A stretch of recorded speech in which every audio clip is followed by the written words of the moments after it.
அதிமுக ஆட்சியை காப்பாற்றியது பாஜக தான் எனவும் அதை மறக்காமல் நன்றியோடு இருப்பதாக கூறியுள்ள எடப்பாடி பழனிசாமி, அதிமுக ஆட்சியை கவிழ்க்க நினைத்தவர்களை மீண்டும் கட்சியில் எவ்வாறு சேர்க்க முடியும் எனவும், அதிமுகவுக்கு இரண்டகம் செய்பவர்கள் விலாசம் இல்லாமல் தொலைந்து விடுவார்கள் எனவும் கடிந்துரைத்துள்ளார்.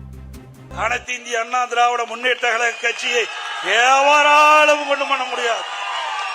சொல்றேன், எழுதிக்க.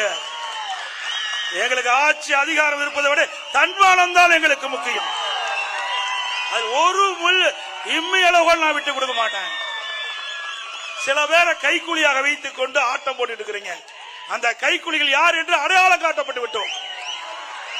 அதுக்கு விரைவில் முடிவு கட்டப்படும். சில பேர் அனைத்து இந்திய அண்ணா திராவிட முன்னேற்ற கழக ஆட்சி கவிழ்ப்பதற்கு எதிர்த்து ஓட்டு போட்டாங்க. மன்னிச்சு அவர்களை அரவணைத்து துணை முதலமைச்சர் கொடுத்தோம், உயர்ந்த பதவியை கொடுத்தோம். மீண்டும் அவர்கள் திருந்த பாடில்லை. புனிதமாக அதிமுக கோயிலாக இருக்கின்ற அந்த தலைமை கழகத்தை அடித்து நுரைக்கி மற்றவர்களை கட்சியில சேர்த்த வேணுமா? அனைத்து இந்திய அண்ணா திராவிட முன்னேற்ற கழகத்திற்கு எவர் ஒருவர் துரோகம் செஞ்சாலும் அவர் நடு ரோட்டிலே நிற்பார், விலாசம் இல்லாமல் போய்விடுவார். இந்த இயக்கம் உயிரோட்டம் உள்ள இயக்கம். இதுவரை கடந்த காலத்திலும் சரி, அனைத்து இந்திய அண்ணா திராவிட முன்னேற்ற கழக ஆட்சி செய்கின்ற பொழுதும் சரி, இப்பொழுதும் சரி, மத்தியிலே இருக்கின்றவர்கள் யாரும் நமக்கு எந்த அச்சுறுத்தலும் கொடுக்கல.